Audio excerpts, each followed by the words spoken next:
மிதுன ராசி லக்னக்காரர்களுக்கு வரக்கூடிய களத்திரம் எப்படி இருக்கும்? உங்களது மிதுன ராசி லக்னத்திற்கு வரக்கூடிய களத்திரம் கணவனோ அல்லது மனைவியோ எப்படி இருப்பார்கள் என்பதை நம்ம பார்க்கிறோம். பொதுவாகவே இந்த மிதுன லக்ன ஆண் பெண் இருவருக்குமே சற்று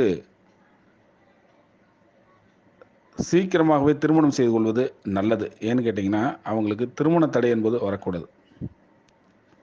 உங்கள் லக்னத்திற்கு 7ஆம் அதிபதியாக குரு வருவதால் திருமண தடை என்பதை நீங்கள் சந்திக்கக்கூடாது. அதனால் காலம் தாழ்த்தாமல் முதலில் திருமணம் செய்து கொள்ள வேண்டும். ரொம்ப காலம் தாழ்த்தக்கூடாது.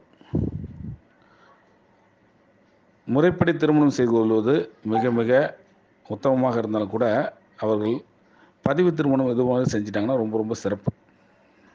இன்னும் சில பேர் காதல் திருமணம் செய்வாங்க. அப்படி காதல் திருமணம் செய்வதும் மிக மிக சிறப்பு. காதல் திருமணம் செய்து காதல் 2 வீட்டாரோட சம்மதத்தோட திருமணம் செய்து கொள்ளும்போது ஒரு ஒற்றுமையான வாழ்க்கை அவங்களுக்கு கிடைக்கும். காதல் திருமணம் என்பது இவர்களுக்கு வாய்ப்பு இருக்குது. மனைவி வழியில் சொத்துக்களை பெறுவதற்குண்டான வாய்ப்புகள் அதிகமாக இருக்கும். கணவன் வழியிலையோ மனைவி வழியிலோ சொத்துக்கள் அவங்களுக்கு கிடைக்கும். அவங்க வீட்டு சொத்துக்கள் இவர்களுக்கு கிடைக்கக்கூடிய வாய்ப்பு அதிகம். வேலைக்கு செல்லக்கூடிய மனைவி இவர் ஜாதகத்திற்கும், அதாவது ஜாதகர்களுக்கு தொழில் செய்ய ஒத்துழைப்பு கொடுப்பார். ஏதோ ஒரு வேலைக்கு போனாலுமே வீட்டில் கணவனோ மனைவிக்கோ உங்களுக்கு தொழிலுக்கு ஒத்தாசையாக இருப்பார்கள். உங்களுக்கு வரக்கூடிய கணவன் மனைவியோ களத்திரமானதோ சற்று பகட்டான வாழ்க்கையை விரும்பக்கூடிய நபர்களாக இருப்பார். மனைவி சார்ந்த பிரச்சனையோ அல்லது கணவன் சார்ந்த சின்ன சின்ன பிரச்சனைகளோ வாழ்க்கையில் உங்களுக்கு ஏற்பட்டு கொண்டே இருக்கும். அதை நீங்கள் சரி செய்து கொள்ள வேண்டும். அதற்கேற்ப வழிபாடுகளை மேற்கொள்வது மிக மிக சிறப்பு. வழிபாடு என்பது மிக மிக அவசியம். ஏன்னா மிதுன லக்னக்காரரோட தந்திரமாக நீங்கள் பேசுனீங்கன்னா உங்கள் களத்தரத்துக்கு சுத்தமாக உங்களை பிடிக்காது. ரொம்ப இன்டெலிஜென்ஸாக தந்திரமாக பேசுனீங்கன்னா உங்களுடைய களத்தரத்துக்கு அவர்களே பிடிக்காது.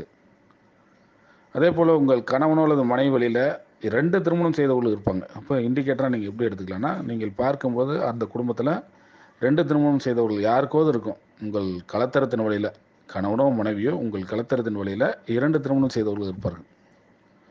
பொதுவாகவே இந்த மிதுன லக்ன ஜாதகருக்கு கூட்டு தொழில் என்பது ஆகாது. அதை மட்டும் தவிர்த்து விட வேண்டும். கூட்டு தொழில் சேர்ந்து செய்வதை தவிர்த்து விடுவது நல்லது. அப்படி தான் நீங்கள் செஞ்சீங்கன்னா அப்படி கூட்டாளிகள் ஏமாற்றப்படக்கூடிய ஒரு வாய்ப்பு உங்களுக்கு இருக்குது. அதனால் கூட்டு தொழிலை தவிர்த்து விடுங்கள்.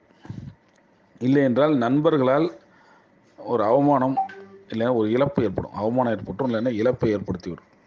நண்பர்கள் வழியில் அவமானத்தையோ அல்லது இழப்பையோ ஏற்படுத்திவிடும். அதனால் கொஞ்சம் அதை பார்த்து கொள்ளுங்கள்.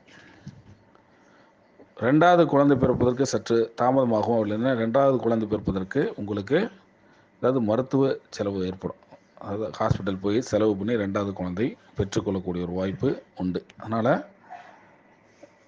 மிதுன லக்னத்தை பொறுத்தவரை எவ்வளவு விரைவாக திருமணம் செய்து கொள்ள வேண்டுமோ அவ்வளவு விரைவாக திருமணம் செய்து கொள்ளுங்கள்.